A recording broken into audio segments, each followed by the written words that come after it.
आज आम्ही तुम्हाला प्रसिद्ध अभिनेत्री निकी तांबोळी हिच्याबद्दल सांगणार आहोत। निकीचा जन्म 21 ऑगस्ट 1996 ला छत्रपती संभाजीनगर म्हणजेच आधीच्या औरंगाबाद शहरात झाला। निकीने तिच्या करिअरची सुरुवात मॉडेलिंगने केली। तेलुगू हॉरर कॉमेडी सिनेमातून तिने सिनेसृष्टीत पदार्पण केलं। कंचना 3 या प्रसिद्ध तमिळ चित्रपटात ती झळकली। पण निकीला खरी प्रसिद्धी मिळाली ती बिग बॉस 14 मधून। 2020 ला ती बिग बॉस मध्ये झळकली आणि तिचं नशीबच पालटलं। बिग बॉसच्या घरात तिची अली गोनी, पवित्रा पुनिया, राखी सावंत, कश्मीरा शाह, राहुल वैद्य यांच्यासोबत झालेली भांडणं चर्चेत होती। निकीच्या घाणेरड्या खेळामुळे राहुल वैद्य रडला देखील होता, तर अली गोनी सोबतचं तिचं भांडण मारहाणीवर आलं होतं। तिने राखी सावंतला धमकावलं होतं तर कश्मीरानं तिला धमकावलं होतं। तर मग बिग बॉस 13च्या घरातला निकी तांबोळीचं यापैकी कोणता वाद तुमच्या लक्षात आहे हे कमेंटमध्ये सांगा। बिग बॉस नंतर 2021 मध्ये ती खतरों के खिलाडी मध्ये झळकली। याशिवाय निकीनं टोनी कक्कर, सोनू कक्कर यांसारख्या अनेक गायकांसोबत म्युझिक अल्बम मध्ये काम केलं। 2021 ला निकीनं आपल्या भावाला गमावलं, पण हा धक्का पचवत ती यातून बाहेर पडली।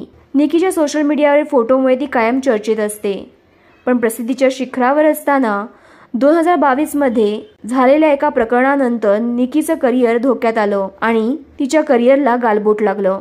निकीचं नाव बॉलिवूडची लोकप्रिय अभिनेत्री जॅकलिन फर्नांडिस हिचा बॉयफ्रेंड सुकेश चंद्रशेखर सोबत जोडलं गेलं। ती ईडीच्या रडारवर आली। सुकेश चंद्रशेखर ह्याचा 200 करोडचा गफला आपल्याला माहितीच आहे। अनेक बॉलिवूड अभिनेत्री या त्याच्या कचाट्यात सापडल्या होत्या। सुकेशच्या पैशाची भुरळ या बॉलिवूड अभिनेत्रींना देखील पडली। यामध्ये जॅकलिन, नोरा फतेही यांची नावं समोर आली होती। याच दरम्यान निकीचं नावही समोर आलं। निकीला देखील सुकेशनं महागडं गिफ्ट दिलं होतं आणि तिनं ते स्वीकारलं देखील होतं। निकीला त्याने 1.5 लाखाची गुचीची बॅग गिफ्ट केली होती। पिंकी इराणी या व्यक्तीनं जी सुकेशची खास निकटवर्ती होती, तिच्या मार्फत निकीला ही बॅग मिळाली होती। या प्रकरणानंतर निकीचा या बॅग सोबतचा एअरपोर्ट लुक व्हायरल झाला होता आणि तिला प्रचंड ट्रोल करण्यात आलं। निकी सुकेशला जेलमध्ये असताना भेटायला गेली होती आणि त्यावेळी तिला 3.5 लाख रुपये कॅश देखील देण्यात आली, असं देखील ईडीचं म्हणणं होतं। असे आरोप देखील ईडीने लावले होते। ईडीने देखील तिला समन्स बजावलं आणि तिची चौकशी झाली। या प्रकरणातून निकी बाहेर पडली। त्यानंतर तिला लहान मोठ्या अल्बममध्ये तसेच काही शो मध्ये तिनं पाहुणे कलाकार म्हणून हजेरी लावली, पण त्यानंतर देखील तिचं करिअर सावरू शकलं नाही।